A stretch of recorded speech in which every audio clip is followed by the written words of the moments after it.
अस्सलाम वालेकुम जी, मैं हूं असद कुरैशी। और जिस तरह से आप सबको मालूम है कि फ़लस्तीनियों पर कितना जुल्म ढाया जा रहा है और पूरी उम्मत मुसलमा और पूरी आलम इंसानियत जो इंसानियत का दर्द रखती है वो इस चीज़ को महसूस कर रही है और इस पर शदीद एहतजाज भी कर रही है कि उन पर जो जुल्म सितम ढाया जा रहा है उसको फिलफौर जो है वो बंद किया जाए और इसके ख़िलाफ़ जो है ना ठोस इक़दाम किए जाएँ। इस हवाले से मैं इस्लाम चैनल उर्दू के लिए एक नज़म जो मैंने फ़लस्तीन के हवाले से पढ़ी है, मैं कुछ अशआर पेश करता हूँ उस हवाले से। मेरे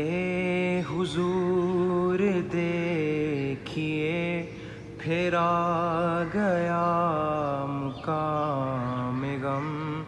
फिर एक हादसा हुआ, फिर एक कारवां लुटा, खुद उसके पास बान थे जो जिनके दरमियां लुटा, बदस्त दुश्मना नहीं बदस्त दोस्ता लुटा, मेरे हुजूर देखिए फिर आ गया मुकाम।